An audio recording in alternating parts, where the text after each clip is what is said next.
جمعية الدعوة والإرشاد وتوعية الجاليات بمحافظة بدر.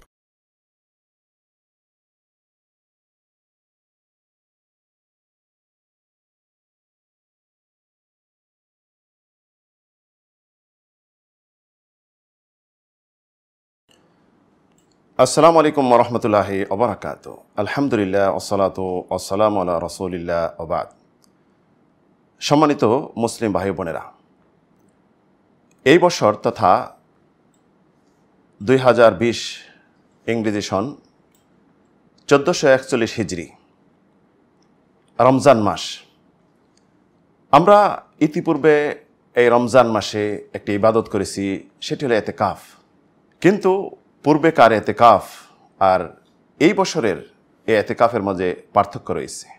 পার্থক্যর দিক হলো, সবচেয়ে বড় যেটা পার্থক্য সেটি হলো সারা বিশ্বে মসজিদসমূহ বন্ধ করে রাখা হয়েছে। কারণ হলো করোনা মহামারী। জানি না এই রমজান আমাদের শেষ নাকি আরও রমজান আমরা পাবো, এটা আল্লাহ ভালো জানেন। তো এই বছরে এতেকাফ আমরা কোথায় করব?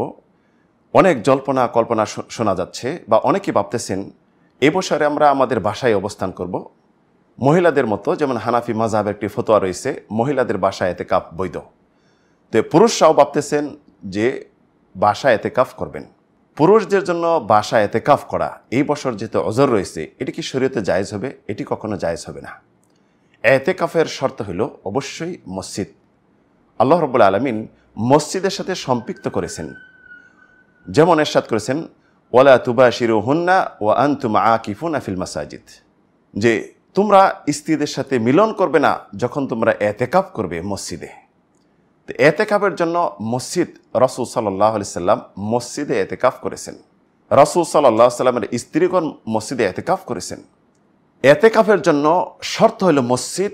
যে কোনো পর্যায়ে এতেকাফ করতে হলে মসজিদ হতে হবে, যেই মসজিদে জামাত হয়। যদি জুম্মা মসজিদ হয় সবচেয়ে ভালো, কারণ এতেকাফ অর্থ হলো মসজিদে অবস্থান করা, আল্লাহ রাব্বুল আলামিনের ইবাদতের উদ্দেশ্যে বিশেষ একটি ইবাদত, এবং বিশেষ করে লাইলাতুল কদর পাওয়ার একটি উদ্দেশ্য থাকে।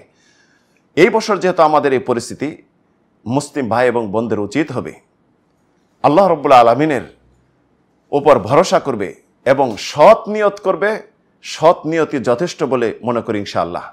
কারণ একজন মুসলিম যদি কোনো কিছু কাজের বা কোনো ইবাদতের নিয়ত করলো, করতে না পারলেও সে 1 গুণ সওয়াব পাবে, আর যদি বাস্তবায়ন করলো 2 গুণ সওয়াব পাবে। আমরা যদি নিয়ত করি এতেকাফের, আমরা পারলাম না যেহেতু অজর, এটি শরীয়ত সম্মত একটি গ্রহণযোগ্য অজর বর্তমানে, তাহলে আমরা এই নিয়তের উপর যদি নির্ভর করে থাকি অবশ্যই আমরা সওয়াব পাবো।